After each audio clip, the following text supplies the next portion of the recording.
Entre les roselières, son poste d'observation. Dans les jumelles de Florentin Morel, une scène de vie quotidienne de la baie de Somme. Mère Cigogne récupère du foin pour le nid de ses petits. Un instant de liberté, pérennisé grâce à l'objectif de ce jeune vidéaste. Ça me touche personnellement. C'est vraiment une occasion d'immortaliser la vie, je trouve. Et c'est ça que je trouve vraiment passionnant dans la photo. Et même dans l'observation d'ailleurs. À 20 ans, cet étudiant en écologie a un passe-temps peu commun. Sillonner la baie, seul, et attendre pendant des heures que des oiseaux se posent devant ses jumelles. Il y a quelqu'un qui vient juste de s'envoler. Là, elle se nourrit dans les rieux, dans le Chor, donc dans les présalés ici. Par contre, elle est encore assez lointaine. Peut-être qu'elle va revenir. Après, en général, elles finissent par arriver vers nous, mais il faut vraiment rester longtemps, vraiment faire des affûts en général, et rester discret. Sa catégorie préférée parmi les 300 espèces de la baie, les oiseaux d'eau.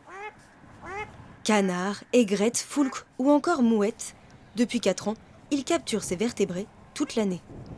Donc là, ici, on a la mouette rieuse, justement en plumage nuptial, avec son beau capuchon marron, beurre-brun chocolat, très typique. Elle va l'arborer justement jusqu'au mois de juillet.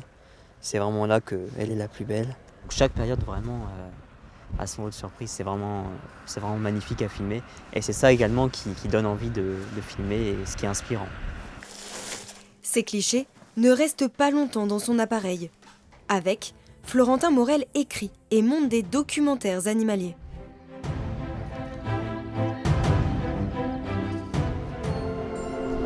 L'emblématique gorge bleue à miroir, appréciant les zones de roseaux couchés pour lancer sa jolie ritournelle. J'essaie toujours de retranscrire pas uniquement la beauté du vivant, même si c'est important, mais aussi l'écologie des espèces, dans quels habitats elles vivent, comment elles interagissent. C'est sans prétention, mais ça permet vraiment de sensibiliser à la nature. Parce que, en fait, pour bien protéger, il faut bien connaître avant, et il faut faire apprécier au grand public aussi. Donc ça, c'est important. Un investissement salué. En avril, son travail sera présenté au Festival de l'Oiseau et de la Nature pour célébrer la richesse de la baie de Somme.